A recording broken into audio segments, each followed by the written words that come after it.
तुम्हाला काय म्हणायचंय ताई? सांगा सांगा, बोला बोला,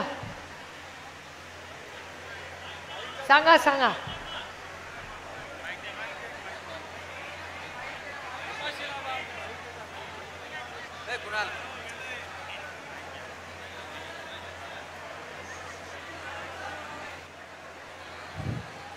ताई, मी आशा सुपरवायझर आहे.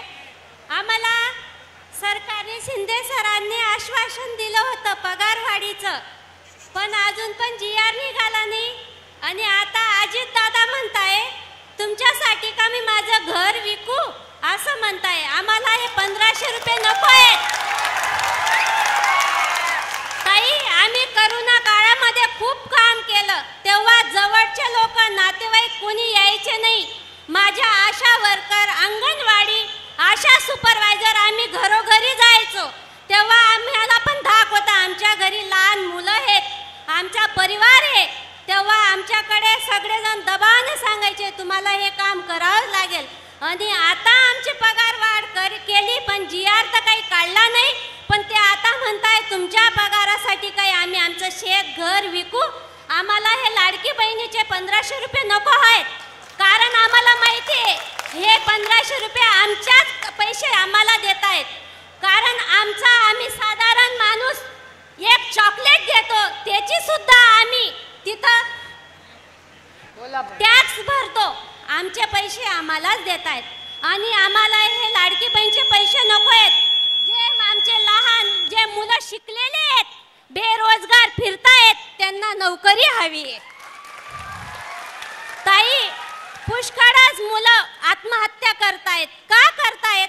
कारण त्यांचे आई वडील गरीब आहेत, त्यांना शिकवायला ते कर्ज काढून पैसे कर्ज काढता सावकाराकडून आणि मुलांना शिकवता. मुलं खूप शिकलेले आहेत, पण नोकरी नाही, त्याच्यामुळे त्यांच्या समोर दुसरं काही नसतं, फक्त आत्महत्या करतायत. त्याच्यामुळे तुम्ही आम्हाला सर्व मुलांना बेरोजगार जे आहेत त्यांना न्याय द्या आणि त्यांना नोकरी द्या, बस हीच अपेक्षा आहे. वाह, हेच तर मला या महाराष्ट्र सरकारला सांगायचंय. त्यांना त्यांच्या बहिणी कळल्याच नाहीत, हाच तर या सरकारचा प्रॉब्लेम आहे. तुम्ही बघा, ती आमची भगिनी काय म्हणाली. आमची भगिनींनी 3-4 महत्त्वाचे मुद्दे मांडले.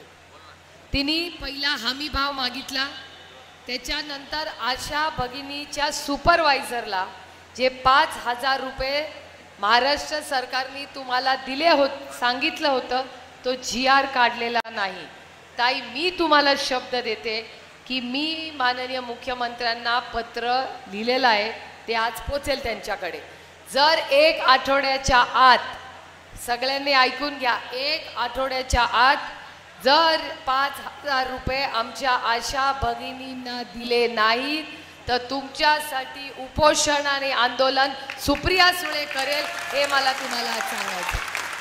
कारण काय, सगळंच जे सरकार आहे ना, खोटं बोल आणि रेटून बोल, हमी भाव देत नाही. आणि आमच्या महिला भगिनी किती हुशार आहेत बघा. ती आमची माऊली काय म्हणाली भाषणामध्ये की आम्ही टॅक्स भरतो, आमच्या टॅक्समधून तुम्ही पैसे देता, तेच 1500 रुपये फिरून आम्हालाच देता, आमचेच पैसे आम्हाला देताय. पण मग असं करायचं असेल तर 1500 रुपये नको, त्याच्याऐवजी महागाई कमी करा, त्याचा उपयोग आम्हाला जास्त होईल. बरोबर आहे? आता बघा, आमच्या महिला भगिनी किती हुशार झालेत. त्याच्यामुळे कितीही त्यांनी मोठे कार्यक्रम करू दे, काय फरक पडत नाही. येऊ दे, मोठे मोठे कार्यक्रम करू दे.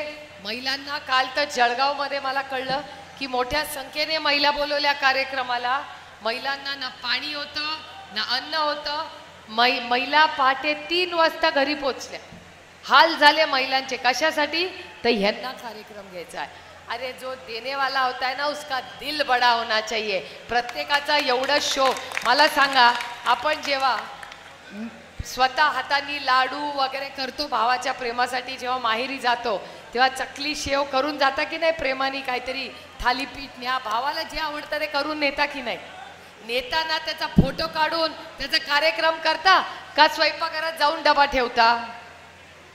स्वयंपाकघरात जाऊन डबा ठेवताना काय गावभर सांगत नाही, हे महिलांना 1500 रुपये देत आहेत आणि त्याच्यापेक्षा जास्त करोडो रुपये खर्च करून कार्यक्रम घेत आहेत त्याचे.